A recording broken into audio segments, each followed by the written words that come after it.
Friend, my self Sachin Malik. आज मैं आपको सीआरपीसी का एक बहुत ही महत्वपूर्ण टॉपिक कंप्लेंट्स टू मजिस्ट्रेट जो कि चैप्टर नंबर 15 में डिफाइन है उसके बारे में बताऊंगा। ये लेक्चर बहुत ही इम्पोर्टेंट रहने वाला है। आपको कंप्लेंट्स टू मजिस्ट्रेट के पूरे प्रोसीजर को इस लेक्चर में बताया जाएगा, बिल्कुल सिंपल लैंग्वेज में। और फ्रेंड, अगर आपको मेरे लेक्चर अच्छे लगते हैं तो आप मेरे चैनल को सब्सक्राइब कर सकते हैं, कमेंट्स कर सकते हैं, लाइक कर सकते हैं और मेरे वीडियोज़ को ज़्यादा से ज़्यादा शेयर कर सकते हैं। और एक बार फिर उन दोस्तों का बहुत बहुत दिल से धन्यवाद जिन्होंने मेरे यूट्यूब चैनल को अपने व्हाट्सएप स्टेटस पर लगाकर शेयर किया है।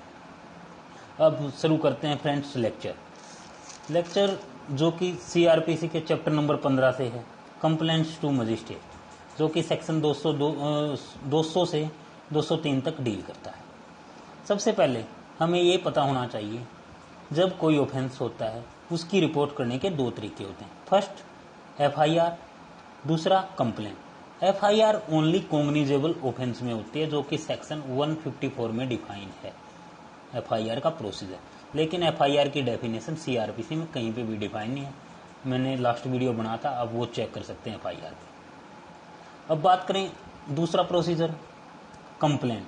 कंप्लेंट दोनों ऑफेंसों में फाइल की जा सकती है, फर्स्ट कॉग्निजेबल में एंड सेकंड नॉन कॉग्निजेबल में। अब एक बहुत ही इंपॉर्टेंट बात यह है, कंप्लेंट में कभी भी पुलिस रिपोर्ट इंक्लूड नहीं होती, राइट। सबसे पहले तो आप सभी को ये पता होना चाहिए कि कंप्लेंट होती क्या है। कंप्लेंट सीआरपीसी के सेक्शन 2D में डिफाइन है। अब बात करें कंप्लेंट को, सबसे पहले कि जो कंप्लेंट है वो होती क्या है। एलिगेशन ऑफ क्राइम, फर्स्ट कि कोई अपराध हुआ है उसका किसी के ऊपर क्या है, इल्ज़ाम लगाना, एलिगेशन ऑफ क्राइम। सेकंड क्या है जो कंप्लेंट का पार्ट है, ओरल और रिटन। जो कंप्लेंट होती है वो ओरल भी हो सकती है और रिटन भी हो सकती है। थर्ड क्या है,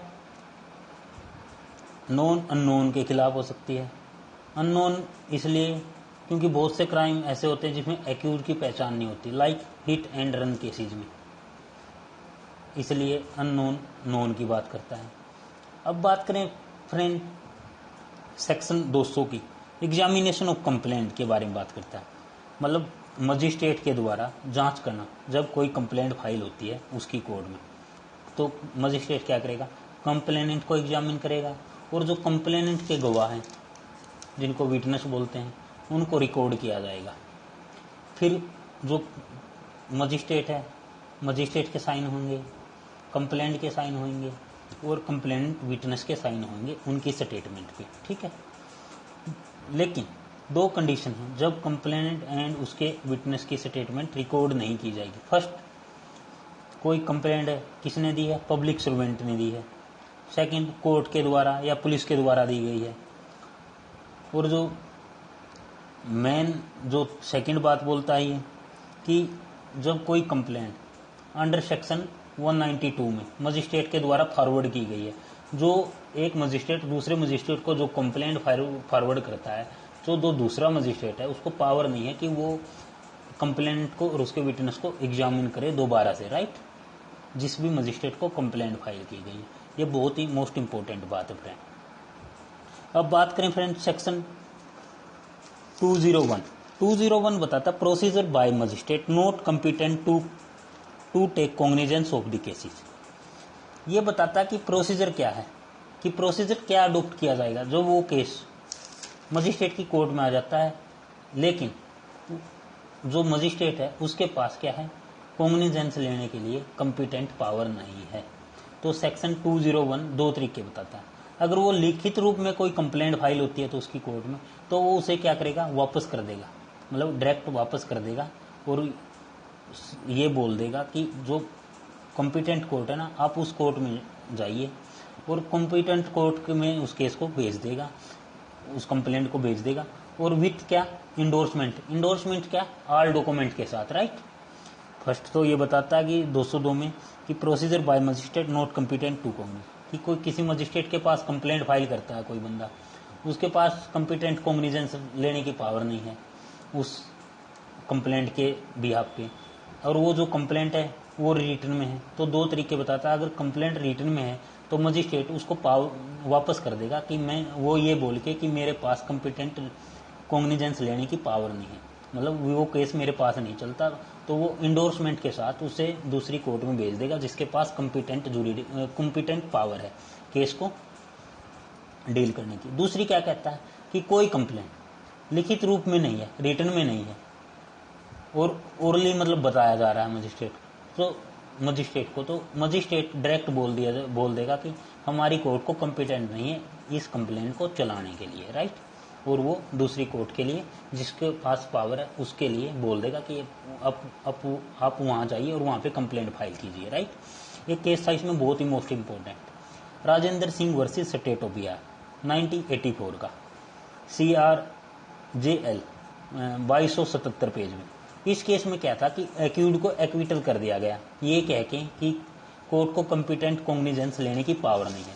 तो इस केस में सुप्रीम कोर्ट ने हेल्ड किया था कि आप किसी को अगर एक्विटल कर रहे हो ये बोल के कि उसके पास कॉम्पिटेंट पावर नहीं है कॉग्निजेंस लेने की, तो वो इलीगल एक्ट है, तो इसका मतलब वो इलीगल एक्विटल है। तो कोर्ट ने इसमें ये बोला था कि आप वहाँ पे अंडर सेक्शन 201 सब क्लोज ए के प्रोसीजर को फॉलो करते हुए डायरेक्ट प्रॉपर कोर्ट में जाने के लिए एक्यूज को बोल सकते हो, ना कि आप उसको एक्विटल नहीं कर सकते। ये बहुत ही मोस्ट इंपॉर्टेंट केस था। अब बात करें friends section 202 postponement of issue of process. इस सेक्शन में 3 कंडीशन दी गई हैं। फर्स्ट सब सेक्शन 1 बोलता है जब कंप्लेंट मजिस्ट्रेट को जाती है और वो अथोराइज है उसका संज्ञान लेने के लिए, मतलब कॉग्निजेंस लेने के लिए, तो वो कॉग्निजेंस ले सकता है। Second, case given under section 192 by CGM, मतलब कि जो केस है वो क्या है फॉरवर्ड किया जाता है CGM के द्वारा, कहाँ पे सेक्शन 192 में, वहाँ पे कॉग्निजेंस लेने की पावर। थर्ड क्या है, accrued living out of the jurisdiction. इस कंडीशन में 2005 में क्रिमिनल अमेंडमेंट में इंसर्ट किया गया था इस कंडीशन को। तो इन तीनों कंडीशन में मजिस्ट्रेट प्रोसीजर को पोस्टपोन कर देगा। उन्होंने खुद संज्ञान नहीं लिया है, या तो वो इंक्वायरी खुद करेगा, या इन्वेस्टिगेशन के लिए क्या बोलेगा, पुलिस को बोलेगा कि पुलिस इन्वेस्टिगेशन करेगी, या किसी अदर पर्सन को, राइट। अब बात करें केस की, केस कहाँ पे चलेगा, सेशन में चलेगा, राइट। तो उसको क्या है वो कॉग्निजेंस नहीं ले सकता। सेकंड क्या है, complaint note by the court, जो कंप्लेनेंट है नोट बाय द कोर्ट, मतलब कोर्ट के द्वारा कंप्लेंट नहीं की है। थर्ड क्या है, कंप्लेनेंट विटनेस को एग्जामिन कर लिया गया अंडर सेक्शन 202 में, 200 में, तो पहले एग्जामिन किया गया है। इन तीनों में मजिस्ट्रेट इन्वेस्टिगेशन के ऑर्डर नहीं देगा। फर्स्ट क्या कि जो केस है उसके पास कॉम्पिटेंट कॉग्निजेंस लेने की पावर नहीं है, वो सेशन कोर्ट का है, राइट, तो कोर्ट ऑफ सेशन में जाएगा। सेकंड क्या है, जो कंप्लेनेंट है वो क्या है कोर्ट के द्वारा नहीं दी गई है, पुलिस के द्वारा नहीं दी गई है, उस कंडीशन में भी उसके पास क्या है कि वो इन्वेस्टिगेशन के ऑर्डर नहीं दे सकता। थर्ड क्या है, जो कंप्लेनेंट विटनेस हैं वो एग्जामिन पहले ही कर लिए गए हैं अंडर सेक्शन 202 में। इन तीनों कंडीशनों में मजिस्ट्रेट इन्वेस्टिगेशन के ऑर्डर नहीं दे सकता। अंडर सेक्शन 202 और बोलता है कि इंक्वायरी अंडर सेक्शन 202 सब क्लोज 1 में कर ली गई है, कंप्लेनेंट विटनेस को मजिस्ट्रेट के द्वारा एग्जामिन कर लिया गया है।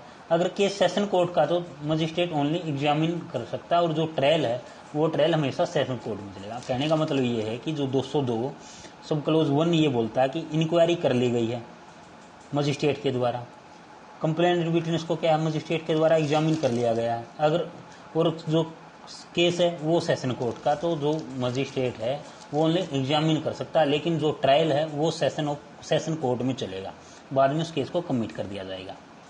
अब अंडर सेक्शन 202 सब क्लोज 3 बोलता है अगर इन्वेस्टिगेशन किसी अदर पर्सन के द्वारा करवाई गई है, पुलिस को छोड़ के अदर देन किसी अदर पर्सन से करवाई गई है, जो सारी पावर पुलिस की होती है उस पर्सन के पास वो पावर है, बट एक कंडीशन छोड़ के, क्या, उसके पास विदाउट वारंट के अरेस्ट करने की पावर नहीं है। अंडर सेक्शन 202 सब क्लोज 3 में ये बताया गया। अब इम्पोर्टेंट बात ये है इस सेक्शन की, जो इन्वेस्टिगेशन की बात करते हो ना, सेक्शन 156 सब क्लोज 3 के प्रोसीजर से अलग है ये इन्वेस्टिगेशन। सेक्शन 156 सब क्लोज 3 जो इन्वेस्टिगेशन है वो प्री कॉग्निजेंस स्टेज पे होती है, राइट। मतलब कोर्ट में अभी संज्ञान नहीं लिया गया है उस मैटर के बारे में। जो 156 सब क्लोज 3 की इन्वेस्टिगेशन है वो कंप्लीट इंक्वायरी होती है, कंप्लीट इन्वेस्टिगेशन होती है। अब जो सेक्शन 202 में हम जो बात कर रहे हैं वो पोस्ट कॉग्निजेंस स्टेज होती है। मतलब मजिस्ट्रेट के द्वारा केस दर्ज करने के बाद लिमिटेड इंक्वायरी, मतलब जो मजिस्ट्रेट को ये लगता है कि हाँ ये बंदा झूठ बोल रहा है, कोई सफिशिएंट ग्राउंड नहीं बन रहा है कंप्लेंट फाइल करने का, तो उस डाउट को क्लियर करने के लिए मजिस्ट्रेट सेक्शन 202 में क्या है, इंक्वायरी कर सकता है। अब बात करें फ्रेंड्स, एक बार फिर मैं आपको बता देता हूं, जो सेक्शन 202 ये बात करता है इन्वेस्टिगेशन ऑर्डर देने की ना देने की, राइट। अब बात करें इसके ऑब्जेक्ट की। 202 का ऑब्जेक्ट क्या है कि कोई अपराध हुआ है उसका ये पता करने के लिए, फर्स्ट ऑब्जेक्ट ये है 202 की रिपोर्ट जो सेक्शन 202 है कि कोई अपराध हुआ उसका ये पता करने के लिए मजिस्ट्रेट क्या करता है, इंक्वायरी करता है कि जो कंप्लेंट फाइल की है वो सही है या गलत है। सेकंड क्या कि दूसरा ये कि कोई बंदा जानबूझ के क्या है कोर्ट का टाइम तो नहीं वेस्ट कर रहा, मतलब एक्यूज को हरास तो नहीं कर रहा, ये सब देखता है। ये भी मोस्ट इंपोर्टेंट ऑब्जेक्ट है 202 का। थर्ड क्या है कि सफिशिएंट ग्राउंड चेक करता है मजिस्ट्रेट। 202 में का जो ऑब्जेक्ट है, मेन ऑब्जेक्ट, मजिस्ट्रेट का पर्पज ये होता है इन्वेस्टिगेशन इंक्वायरी करने का कि कोई सफिशिएंट ग्राउंड बनता है या नहीं, जो कंप्लेंट फाइल की है या वैसे ही टाइम वेस्ट करने के लिए फाइल करी गई।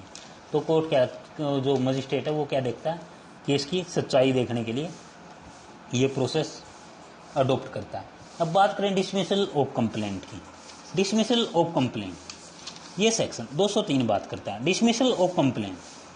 डिसमिसल ऑफ कंप्लेंट क्या है, if after considering the statement on oath if any of the complainant and of the witness and the result of the inquiry or investigation if any under section 202 the magistrate is of opinion that there is no sufficient ground for proceeding, he shall dismiss the complaint and in every such case he shall be briefly record his reason for proceeding। इसमें क्या है कि कोई complaint है वो magistrate की court में file की गई है, तो मजिस्ट्रेट सबसे पहले क्या करेगा, कंप्लेनेंट एंड कंप्लेंट के विटनेस के क्या है स्टेटमेंट रिकॉर्ड करेगा, बयान दर्ज करेगा। उसके बाद क्या करेगा, सेक्शन 202 में इन्वेस्टिगेशन या इंक्वायरी को चेक करेगा कि जो कंप्लेंट उसके कोर्ट में फाइल की गई है वो सही भी है या गलत है। मतलब कोई उसका टाइम वेस्ट करने के लिए तो नहीं फाइल की गई है, मतलब किसी पर्सन को जानबूझ के हरासमेंट करने के तो लिए तो नहीं फाइल की गई।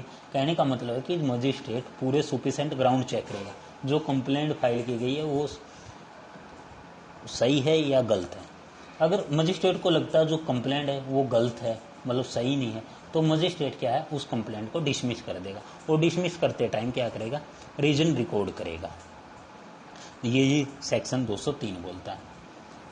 अगर मेरे लेक्चर से फ्रेंड आपको कोई क्वेरी है, प्रॉब्लम है, तो आप मेरे कमेंट बॉक्स में कमेंट कर सकते हैं।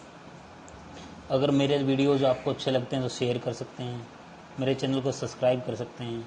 आप जितने ज़्यादा मेरे चैनल को सब्सक्राइब करेंगे, शेयर करेंगे, मैं आपके लिए उतने ही ज़्यादा लेक्चर अपलोड कर पाऊँगा, ताकि मुझे पता चले कि मेरा जो चैनल है कौन कौन बंदा देख रहा है, राइट। और जो सेक्शन 202 से 203 है वो चैप्टर 15 CRPC में डील करता है। ये क्या करता है, ये इसका जो मेन पर्पज़ है, इसका जो सेक्शन का क्या है, कंप्लेंट के बारे में बात करता है। 156(3) और 202 जो है वो 156(3) क्या होती है, वो प्री स्टेज इन्वेस्टिगेशन होती है। 202 क्या होती है, पोस्ट स्टेज इन्वेस्टिगेशन होती है। सेक्शन 156(3) में क्या है कि कंप्लेंट इंक्वायरी होती है, इन्वेस्टिगेशन होती है।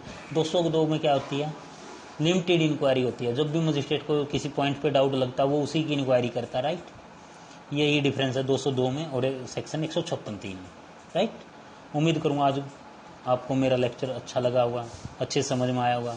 अगर आपको मेरे लेक्चर अच्छे लगते हैं आप मेरे चैनल को शेयर करें, सब्सक्राइब करें, लाइक करें। Thank you so much.